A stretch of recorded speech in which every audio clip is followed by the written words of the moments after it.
الحمد لله وكفى والصلاة والسلام على عباده الذين اصطفى خصوصا على أفضلهم وخاتم النبيين محمد الأمين وعلى آله وصحبه أجمعين وبعد.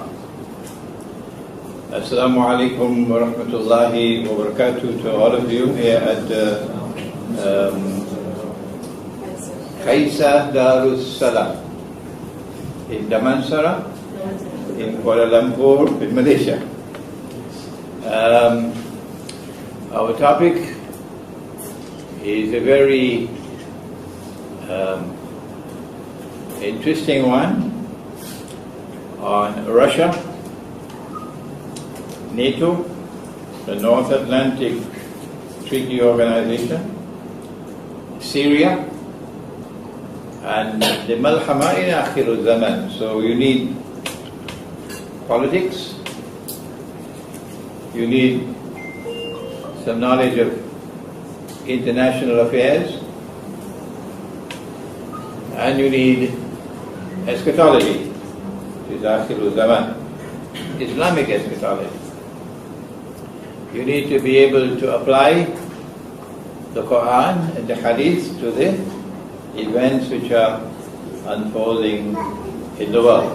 That is not always an easy task. So let us begin. I hope you will excuse me, those of you who have heard me already. Just be patient because there are others who have not heard it. On methodology. Because there are those who will rush to say, we differ with Imran Hosein when I explain the Quran. So before you rush to reject what I say about the Quran, just take a little time, please, to understand methodology. It could save you a lot.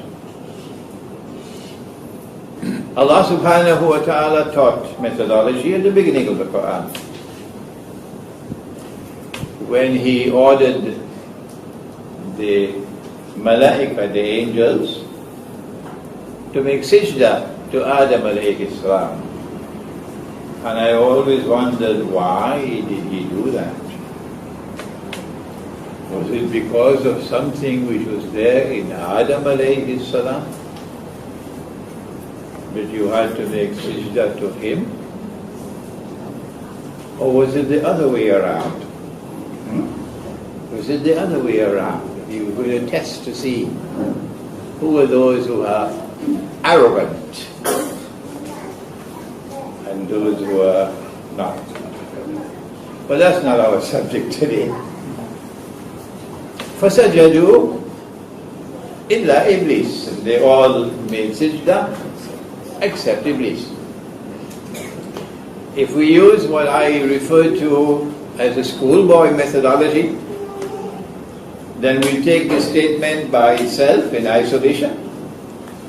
And since the order was given to the angels, and he refused, so he must have been an angel. He must have been an angel. Iblis must have been an angel, said the schoolboy. The schoolboy. Why?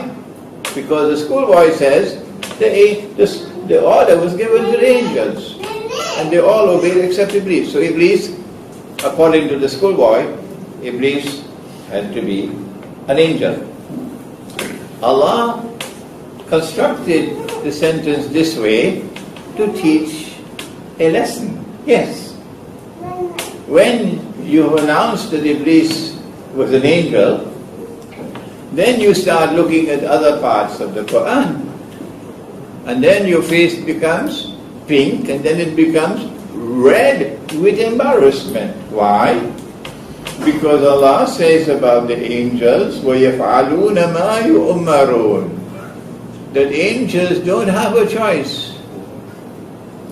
When an angel is given an order, the angel must obey. Must obey. وَيَفْعَلُونَ مَا يُؤْمَرُونَ, says Allah in the Quran. And since he disobeyed, he could not have been an angel. See, schoolboy is now scratching his head. Oh, I should not have gone so fast. I've used the wrong methodology, says the schoolboy. And then in Surah Al-Kahf, Allah says, وَكَانَ مِنَ الْجِنِّ. Iblis was a jinn. So the proper methodology is, don't take any verse of the Quran in isolation and announce the meaning. Don't take any hadith in isolation and declare, I have understood the subject. No. You have to go to the totality of the data, first in the Quran. And when you have done that, then you are able to understand better what Allah is saying in the Quran, having begun with this lesson in methodology. Now, does the Quran speak about Russia? Is there any reference in the Quran to Russia? Well, Russia is Orthodox Christian. All of Russia is Orthodox Christian. So now the question is there any reference in the Quran to Orthodox Christianity? Orthodox Christianity is different from the Western Christianity. And you know how I describe the difference. You know? That one says you're not allowed to grow a beard. That one. They cut off the beard. But one man is allowed to keep his beard. And he's a big beard, white beard. And this fellow has hijacked Christmas. Now, Jesus, Nabi Isa alayhi salam, he has no role in Christmas anymore. And this fellow with a big white beard, he comes once a year on a reindeer. Name is Santa Claus. That's Western Christianity. And they celebrate Christmas on December 25th because they follow the Gregorian calendar. But this side doesn't have Santa Claus. And when you go to Russia, you'll see the beards. And when you go to Belgrade, as I was in Belgrade 2 weeks ago, you see the beards. And this side follows the Julian calendar, so their Christmas is in January. That's one of the easiest ways to distinguish the two. So Russia is Orthodox Christianity. Is there any reference in the Quran to Orthodox Christians? You'll be surprised. And now we come to the serious part of the lecture, so you've got to put on your thinking caps now.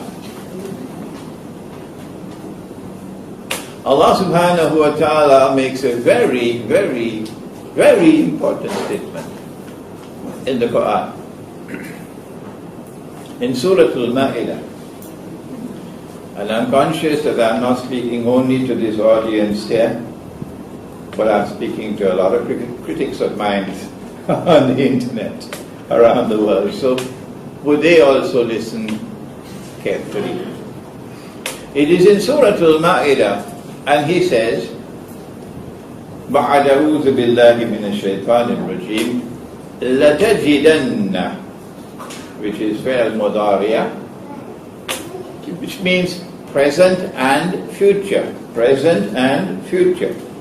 You will most certainly find, emphasis, you will most certainly find, now and in the future, what will you find? Now and in the future.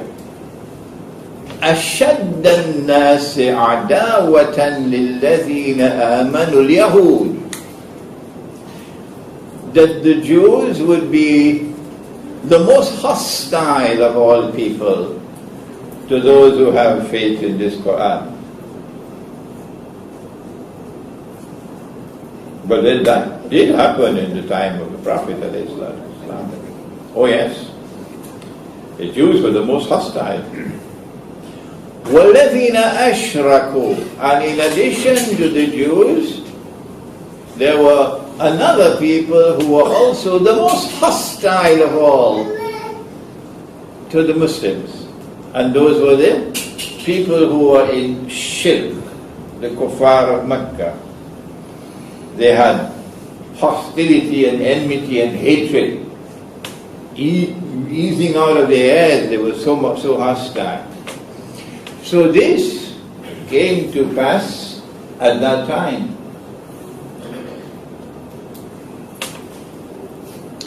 The Quran goes on to say that at the same time, when this is taking place, the greatest hatred and enmity and hostility, these two people, at the same time you'll find something else. Now and in the future. What? وَلَتَجِدَنَّ.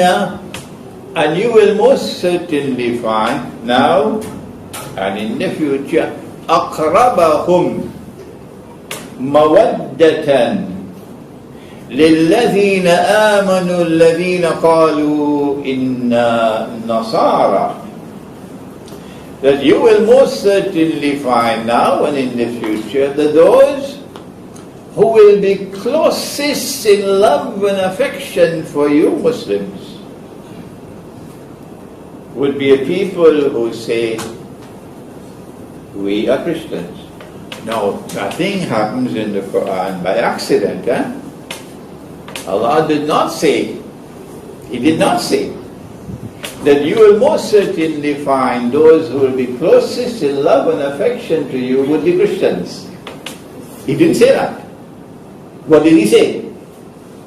He said, you will most certainly find those who will be closest in love and affection for you would be a people who say, we are Christians. Notice the language. Be careful. Nothing happens in this Quran by accident. The manner in which this statement is made is very important. ذلك بأن منهم القسيسين والرهبان وأنهم لا يستكبرون. And the reason why you will find these people to be closest in love and affection for you at the time when they have the greatest hatred and hostility for you is because they have priests amongst them. Authentic priesthood. The institution of the priesthood has been preserved amongst them. And they have monasticism, the monastery and the monks. And the institution of monasticism has been Rahbaniyya, has been preserved amongst them. وَأَنَّهُمْ لَا يَسْتَكْبِرُونَ. And they are not an arrogant people. They are not an arrogant people. Arrogance? Oh yes, we have a story by which we can know what is arrogance. Because he said, I am not going to bow and make sajda. No, sir. So Allah asked, why not? When I ordered you to make sajda, why did you not make sajda, Iblis? And his reply was, I was created superior. My birthright is superiority. I am superior to him. I am white, he is black, so I'm superior. I'm rich, he's poor, so I'm superior. I'm tall, he's short, so I'm superior. I am Malay, he's Indian, so I'm superior. Shall I continue? Or should I stop now? That's arrogance. Anyone who believes that he is superior to another by virtue of birthright is arrogant. And when you are arrogant, out of Jannah. Get out. There is no place for arrogance in Jannah. So we know a thing or two about arrogance. And they are not an arrogant people. So now the question arises, who are these Christians? Who are these Christians? Schoolboy. The schoolboy says Allah is referring to all Christians. So Even George Bush and company in Washington, and Obama, and Holland, and all these fellows in Germany and France, they have all become closest in love and affection for you Muslims, says the schoolboy. Because you know the schoolboy is not following proper methodology. If he was following proper methodology, he would see, no, that Christianity out there, the institution of the priesthood is falling apart. Many priests are in jail, and many others are not in jail because the Pope will not reveal the information. They make a deal. The institution of priesthood is losing its respect. People losing respect for the priests in the Western world. No. So many priests are pedophiles. And monasticism is no longer there, it's gone in the Western Christian world. The monastery is now, yes, McDonald's hamburgers and Pizza Hut. That's what the monastery, and a bingo hall. But on this side, the Orthodox Christian world, the institution of the priesthood has survived. The priest still has a status of high esteem and respect in the society. The priest still plays a significant role in the affairs of the society. And monasticism is still alive. The monasteries are held in great respect and very great love in that part of the world. Monasticism is still there. The schoolboy should have asked himself, can Allah be referring to these Christians as a people who are not arrogant? Western Christianity, which says of itself that we are a people who have been created by Allah, superior to the rest of the world. And we had to send our armies all over the world, including Malaya, and colonize the rest of the world in order to civilize them. Yeah. We had to civilize mankind. This is our mission in the world. This is arrogance. And we expect all of mankind to copy our way of life and become carbon copies of ourselves. So when we shave off the beard, then the sensible and intelligent and cultured and civilized thing for a Malay to do is shave off his beard, and a Pakistani to do is to shave off his beard, and an Arab to do is to shave off his beard. Yeah? And when our women take off the head covering, the civilized thing to do is to take off your head covering. So it's banned in France. That's arrogance. Oh yes, that's arrogance. So Allah could not be speaking about the Western Christian and tell that to the schoolboy. But something more. This side of the world, the Orthodox Christian world, they never had an agenda of ruling the world. No. Never. They don't have their military bases all over the world, 600-700 military bases all over the world. They don't control every single naval port in the world. No. They don't have an agenda of ruling, establishing their political dominion and military dominion over all of mankind. No! The Orthodox Christians don't have that arrogance. But these do have it. But that's not all. When Allah said, you will most certainly find those who are closest in love and affection for you to be a people who say, we are Christians. What does it mean? Answer, These are a people who would proudly identify themselves as Christians. Proudly identify themselves as Christians. We are Christians. Their primary loyalty is to Christianity. That is the implication. Qalu inna Nasara. Who are those Christians today? Not Western Christianity, where you have been secularized. So your religion is now your private affair. As for when you go home and for Sunday morning in the church, the rest of the time, the state is in control.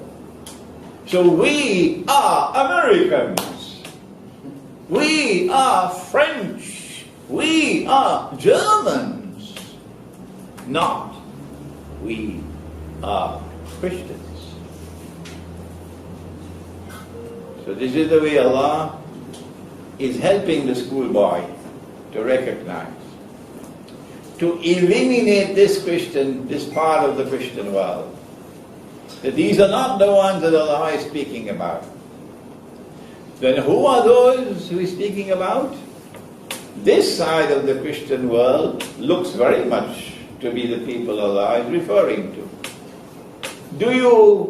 Are you going to contradict the Quran because of blood-stained history for 600-700 years? Is that your methodology? That history can contradict the Quran? I think they got homework to do in Bosnia. They got homework to do in Albania, and in Kosovo, and in Macedonia, and in Montenegro, and in Serbia. You got homework to do. You cannot use history to contradict the Quran. The Quran is the word of Allah. It is the Quran which has to be used to interpret history. So now you can understand why the Ottoman Empire waged ceaseless wars of aggression and oppression, unjust wars on the Orthodox Christians for 500-600 years, to create a legacy of hatred and bitterness for Islam. If Imran Hosein was an Orthodox Christian living in that part of the world, I would hate Islam. I would consider Islam to be the religion of the oppressor. I would despise Islam. That's how I would feel. Why can't they understand? But the minute you go to the Orthodox Christians and you tell them the Ottoman Empire was an oppressor, and that was not Islam. The Ottoman Empire was created by Dajjal, empowered by Gog and Magog, and used 500-600 years of bogus jihad to try to sabotage what Allah had ordained in the Quran. That these are the people who will be closest in love and affection for you. That is what happened at that time. Because when our people were being persecuted and being killed, the Prophet ﷺ told them, go to Abyssinia. There's a just king. Allah will put it in his heart to protect you. And the first hijrah was to Orthodox Christianity.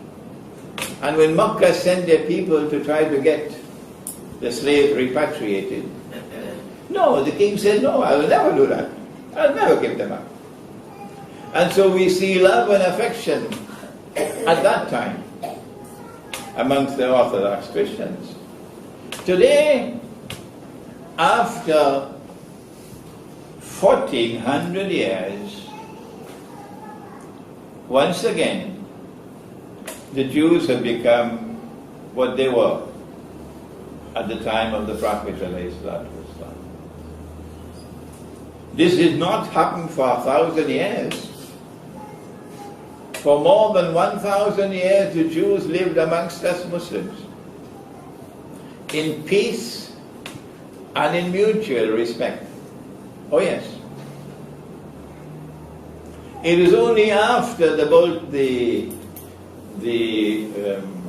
Zionist movement was established in 1897, only then that we now see the Jews re-emerging to be what they were at that time, a people who have the greatest hatred and enmity and hostility for Islam. And of course, tell the schoolboy for me, Allah is not speaking about all Jews. No, there are Jews who stand up to the oppressor.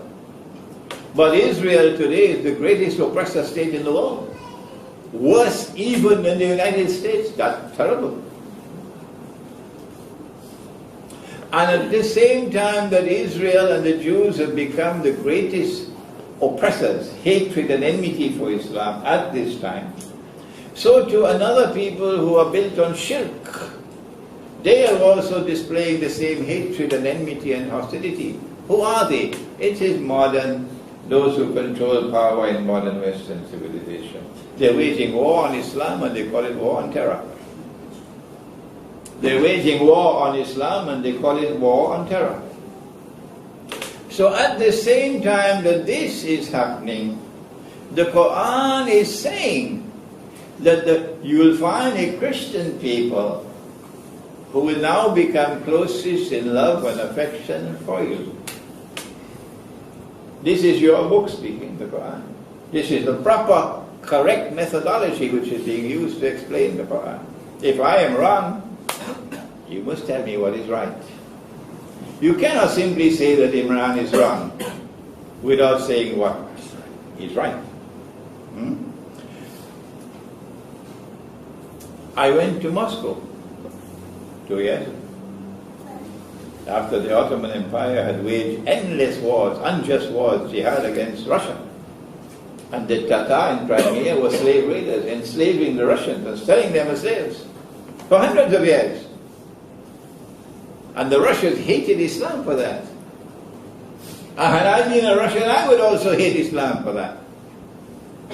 But lo and behold, when I went to Russia 2 years ago, and they knew my profile, that I denounced the Ottoman Empire for what they did. I denounced their taking the Hagia Sophia Cathedral and converting it into a masjid. I said it was disgraceful, it was shameful, it was manifestly sinful. And the news reached Russia. And so many other things I said, and they were pleased. And when I reached there, I found them to be a people showing respect for me.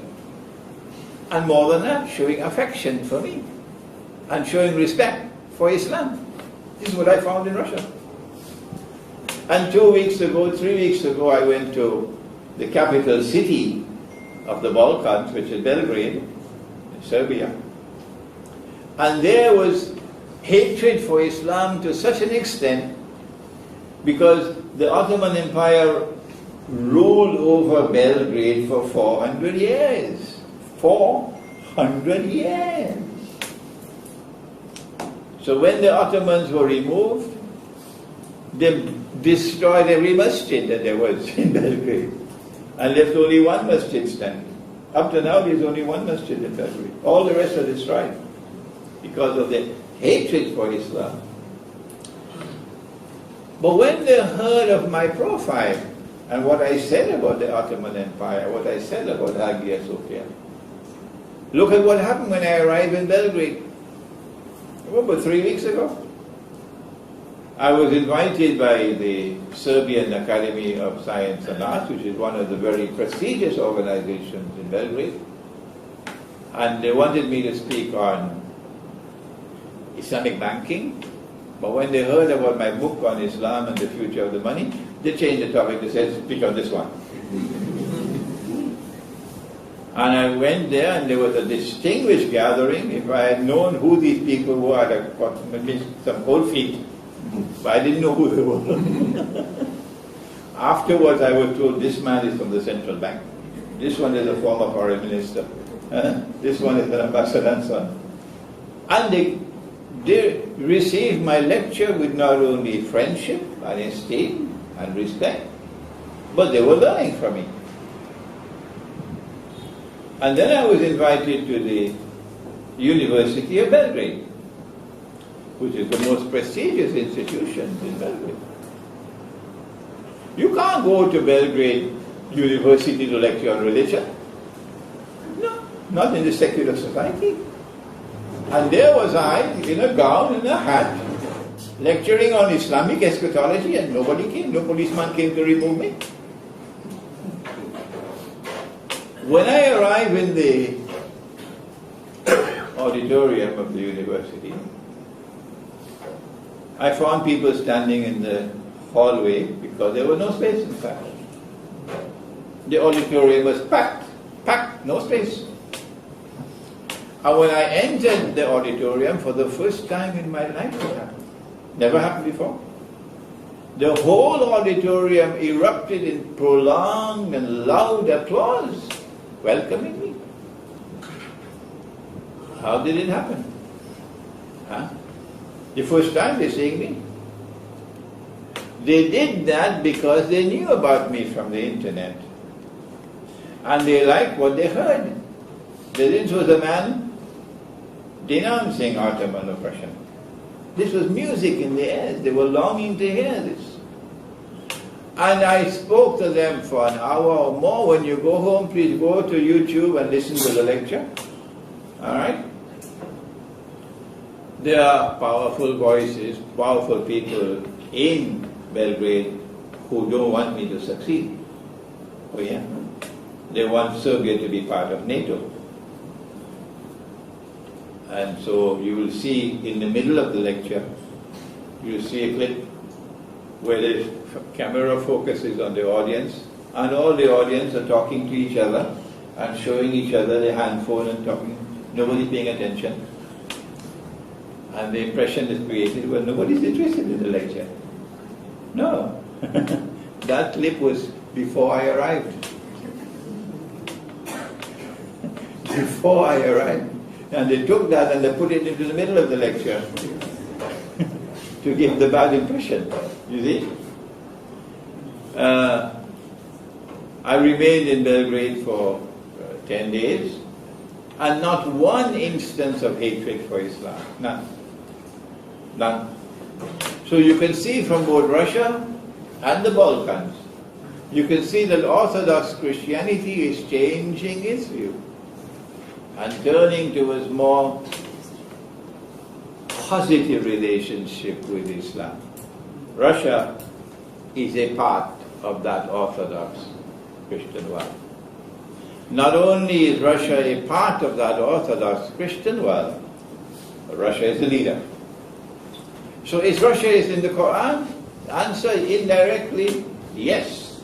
Russia is the leader of the Orthodox Christian world, which the Quran is saying will become closest in love and affection for you Muslims at that time when the Jews are showing the greatest hatred, which is now. Is that all there is in the Quran? No, there's more. That part of the Christian world is known in the Quran as Rome. And there's a whole surah of the Quran called Surah Rum. And the word Rome occurs in the Quran once, at the beginning. Ghulifatir Rum. Rome has been defeated. Orthodox Christianity, which was the Byzantine Orthodox Christian Empire. But Allah says, وَهُمْ مِنْ بَعْدِ غَلَبِهِمْ سَيَغْلِبُونَ, that they will be successful shortly after this defeat. And on that day when they are successful, وَيَوْمَئِذٍ يَفْرَحُ الْمُؤْمِنُونَ, you Muslims are going to celebrate. When Rome is successful, you Muslims are going to celebrate. So the Quran establishes a positive relationship between Muslims and Rome. Are you going to turn to 600 years of bloody history in the Balkans to contradict the Quran? Be careful. These words are not meant for Damansara, they're meant for Bosnia and Albania and Kosovo and Macedonia and Montenegro. You cannot take 600-700 years of bloody history to try to contradict the Quran. Your primary loyalty is to the Quran. Your primary guidance comes from the Quran. So use the Quran to seek to understand history. Don't try to contradict the Quran. So the Quran has established a positive relationship between Muslims and Orthodox Christians. Is that all the days in the Quran? No, there's more. There's more. The Jews responded and said, when the pagan Arabs sent a delegation to ask him, how can we tell whether this man, sallallahu alayhi wa sallam, is indeed a prophet, as he said he's a prophet?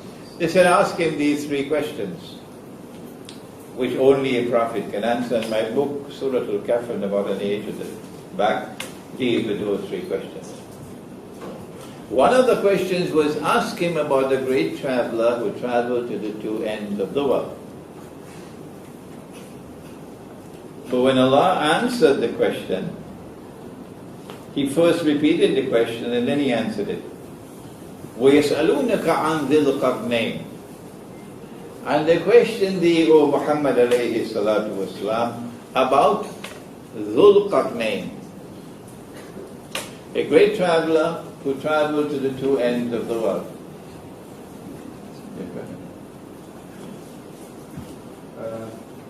Sorry. The car plate number WEX 8982 belongs to any one of you, and DBX 2148. Please move your car to the other side. Right, huh? WEX 8982 and DBX 2148. No? Okay.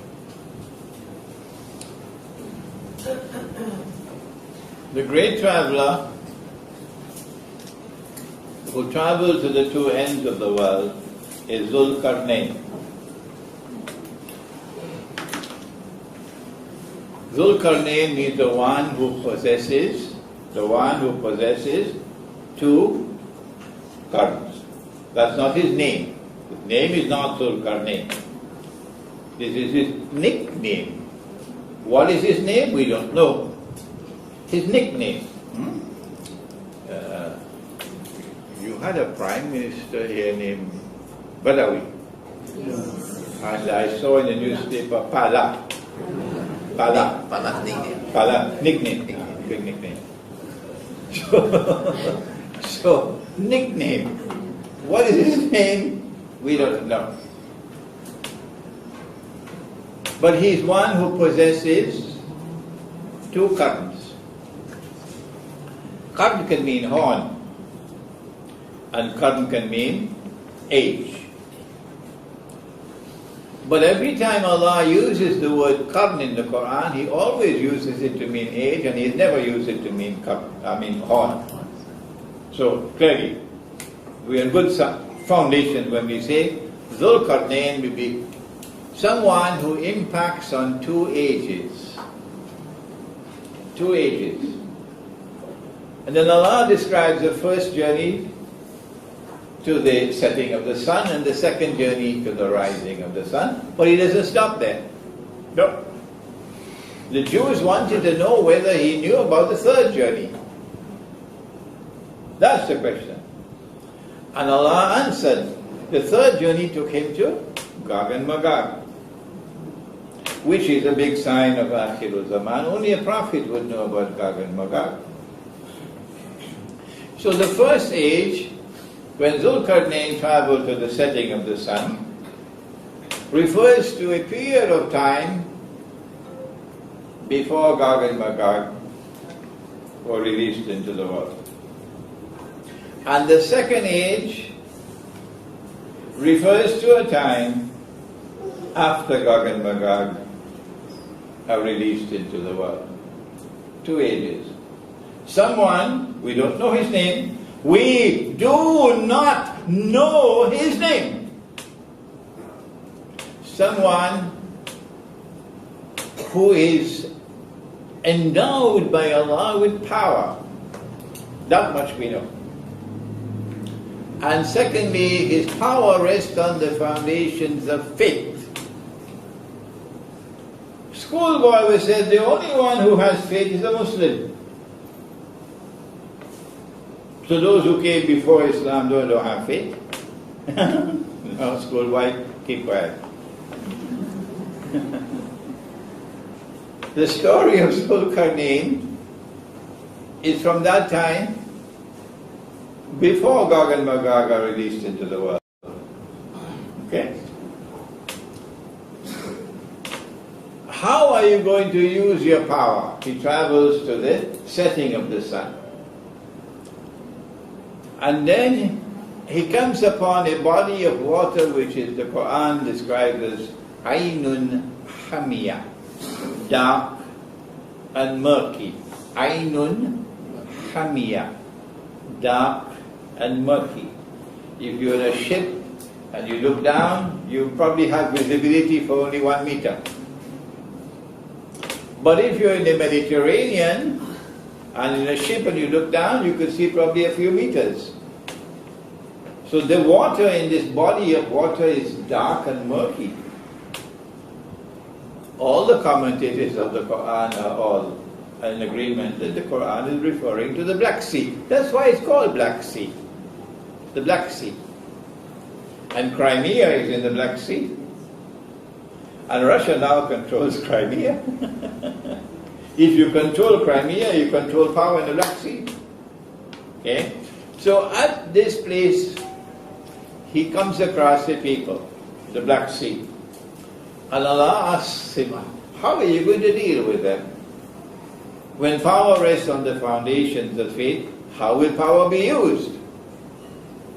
And his response was, those who commit acts of dhulm, those who are unjust, wicked, who are oppressors, I'm going to punish them.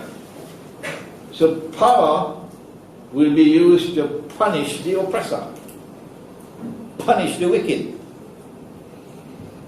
And those who have faith and who are righteous in conduct, I'll treat them nicely and reward them. But when they go to you, you will punish them as well. So at that time, when Gog and Magog had not been released, power was used by Zulkarnain in that region of the world in this way, to punish the oppressor. The Quran is telling us that when Gog and Magog are released, and when they spread out, وَهُمْ مِنْ كُلِّ حَدَبٍ يَنْسِلُونَ, and they spread out in all directions, and with their invincible power they take control of the world in the world order of Gog and Magog. At that time, in this region of the world in which the Black Sea is located, the world is going to witness something marvelous. And that is that power in this region of the world will once again be endowed by Allah to be a power that is irresistible. Yeah. Allah will give the power. And that power will rest on foundations of faith. And that power will be used to punish the oppressor. I had dinner in Belgrade at the home of a very distinguished person. And he invited an ambassador. I won't mention ambassador to which country. The ambassador heard that Imran Hosein does not visit any member state of NATO. So she made the mistake of asking me, why do you not visit NATO member states? So I gave her an answer. Maybe she might listen to this lecture and confirm that I'm speaking the truth. I gave her an answer to which perhaps she was not accustomed in the diplomatic community. We don't speak this bluntly. But my answer pleased my Serbian host very much. I said to Her Excellency, I do not visit member states of NATO out of respect for the blood and the tears of my people. That's my answer to her. The blood and the tears of my people. For NATO is the world's biggest oppressor today. So in that region of the world, power is going to emerge once again on the foundations of faith. And that power is going to be used once again. Remember, it is Zul Qarnayn, 2 ages. That one already gone. When will the second one come? Has it come already? The second one. If it has, schoolboy, tell me when it will come. Ask the schoolboy for me to answer me. I am saying this is the second one now. If I am wrong, then schoolboy, tell me when did it come? Because I am not aware. A power coming in that region of the world, irresistible power. That's Zulkarnain's power. But yes, I see it now. After the Bolshevik Revolution of 1917, which was the Jewish Revolution, to break the back of Christian Russia, and then communism and the godless atheist Soviet Union. Atheism, yeah, an atheist state. In Russia, an atheist state. You could imagine an atheist state in the United States and Britain and France and so on, because they don't go to church anymore. Their churches are now being sold. Bingo halls. But not Russia. Russia's heart is spiritual. And in Russia you bring an atheist state, the Soviet Union. Could this have been by accident? No. If this was by accident, a cow can also jump over the moon. This is not by accident. They did this to break the back of Orthodox Christianity. That's why they did it. And they planned their plan, and Allah planned His plans. And Allah is the best of plans. That after 70, 80 years of communism in the Soviet Union and the oppression of the Orthodox Christians and Muslims, today Russia is returning to Orthodox Christianity. In the Western world, the new mantra is that a man can marry another man and get a marriage certificate. And anyone who differs with that is suffering from a disease called homophobia. Yeah, that's it. And on this side of the world, Russia said they banned it for 100 years. Illegal. Homosexuality is illegal in Russia and in the Orthodox Christian world. That is evidence. Russia is returning to her Christian faith. And that Russia is also a very powerful state. It is a nuclear state. It is capable of waging war. And we did all of this to tell you that from our perspective, using the Quran, we are now on the verge of momentous events in history, when power is going to be used one more time in the region of the Black Sea, in which Crimea is located, to teach the oppressor a lesson that he will never forget, to punish the oppressor, and to reward those who have faith and who are righteous in conduct. They want to wage war on Russia. And Russia is saying, we're not afraid of you. No, we're not afraid of you. And Russia has warned, don't mess with nuclear Russia, says Putin. Don't mess with nuclear Russia. If you want war, you'll get war.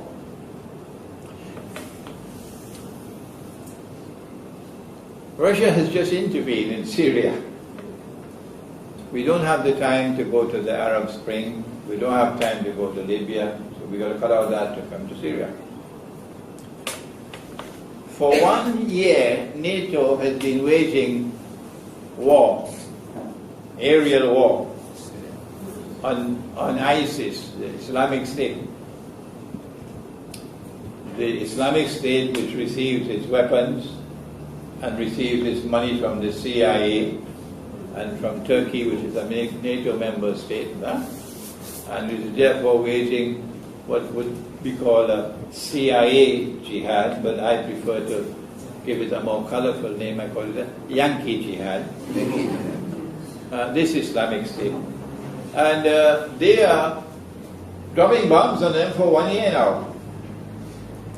1 year now, NATO, the biggest, largest, most powerful military force in the whole world, is waging war on ISIS for 1 year now. And for 1 year, ISIS is becoming stronger and stronger. So NATO, who are you fooling? Huh? Do you think us to be donkeys? So Putin waited for 1 year. And then he did two things. He got an official request from the Syrian government for assistance. The government of Syria is calling on us for assistance. And he went to the Russian parliament, and the Russian parliament gave him authority to respond and accept and to intervene. They didn't do that. Britain didn't do that. France didn't do that. And so Russia entered through the front door. They entered through the back door. And the Russian Air Force has been waging strikes for 3 weeks now. And in 3 weeks, Russia has already achieved more than NATO could have achieved in 1 year. So who are you fooling? Who are you fooling? They cannot allow Russia to destroy ISIS. No. Number one, because ISIS is their baby. They created ISIS. And they have plans for ISIS. They want to send Saudi Arabia into the garbage bin, and they want ISIS to take over from Saudi Arabia. So ISIS must park itself in Mecca and Medina with a new Khilafat, you know, the Yankee Khilafat. And ISIS must control the Hajj and so on. And all the donkeys in the world of Islam will accept that. All the donkeys in the world of Islam will accept that. That is Islam. Let me repeat it, so you won't be in any doubt about me. All the donkeys in the world of Islam, that's what I said, the donkeys in the world of Islam will accept that. But not those who have eyes and can see, and who have ears and can hear, who have some understanding. We're not fools. It's a Yankee jihad. They cannot allow Russia to destroy ISIS. That's their baby. Secondly, it will be too great an embarrassment for them.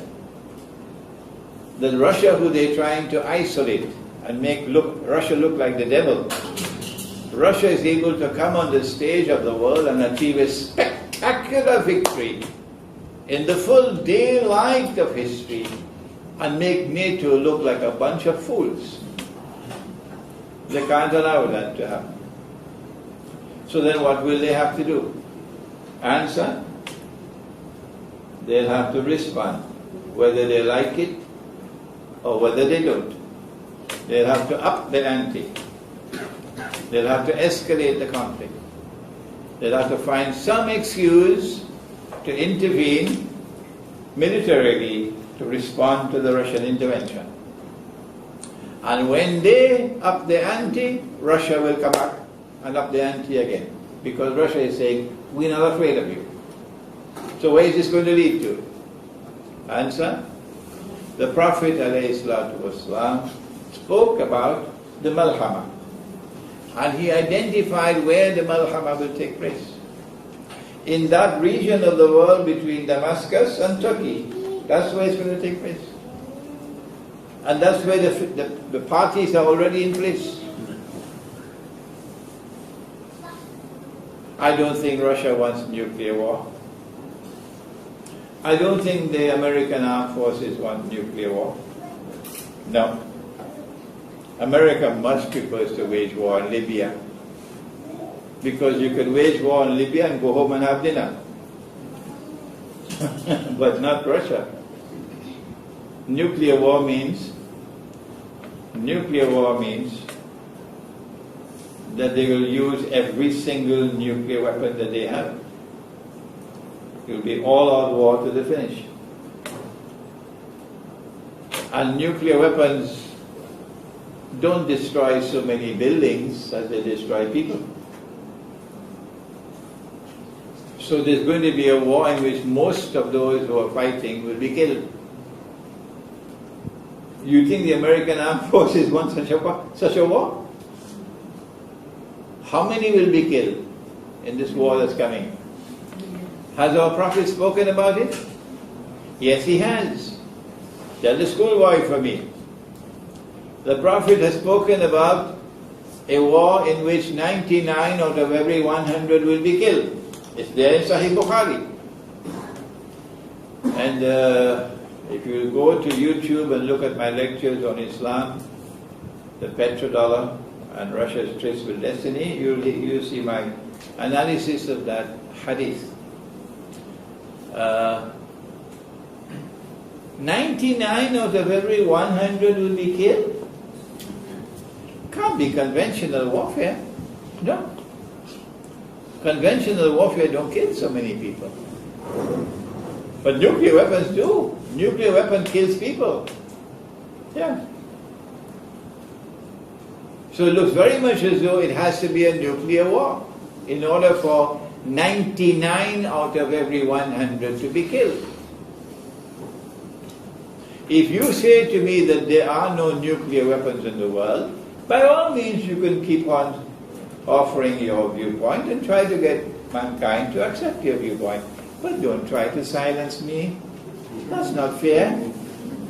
I don't stop you from giving your viewpoint. Why should you stop me ramming your views down my throat? No. No, that's not the way.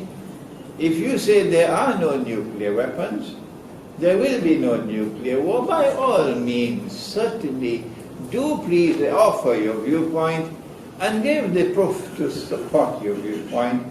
Do it in a respectable way and let the people decide.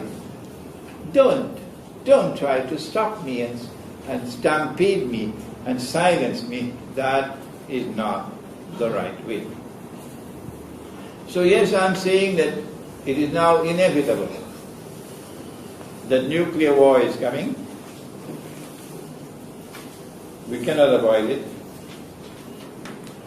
Not because Russia wants nuclear war.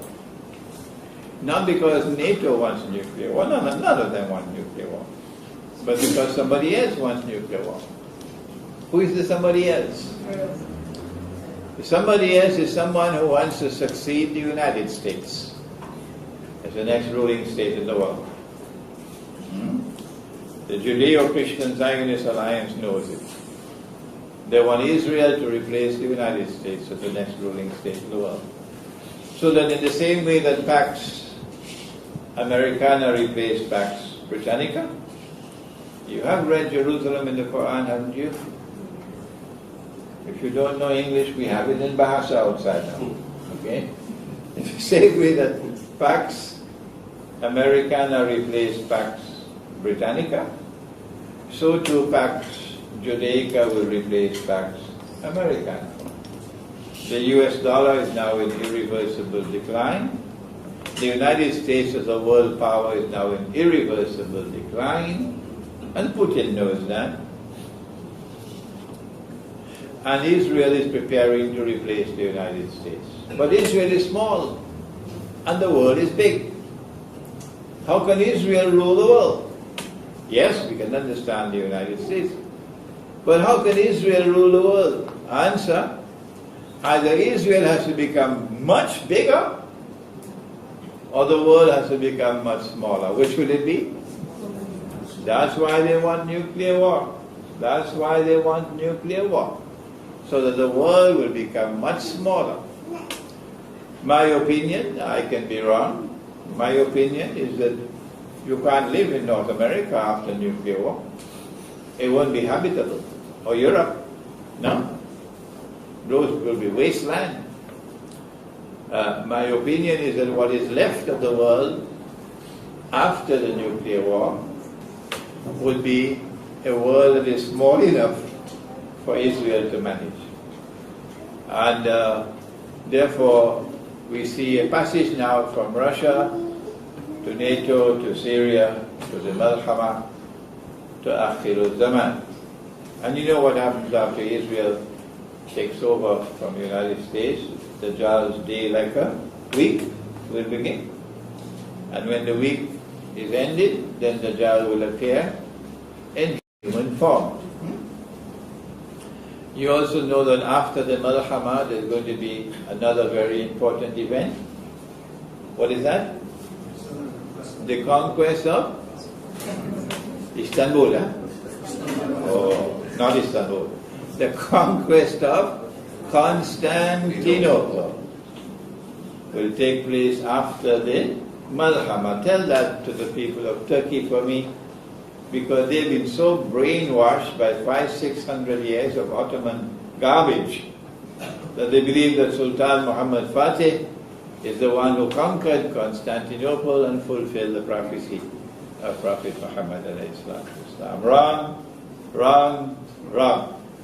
The conquest of Constantinople will take place after the Malhama. When that conquest of Constantinople takes place, the Bosphorus will be free of NATO, and the Russian Navy will then be able to pass through the Bosphorus into the Mediterranean, and that is a part and parcel of the effort which is going to liberate the Holy Land. When Nabi Isa alayhi salam comes, and Imam al-Mahdi comes, and the truth will triumph over all rivals, and justice will triumph over injustice and oppression. And with that, I thank you for your kind attention. ربنا تقبل منا إنك أنت السميع العليم وتب علينا يا مولانا إنك أنت التواب الرحيم برحمتك يا أرحم الراحمين آمين.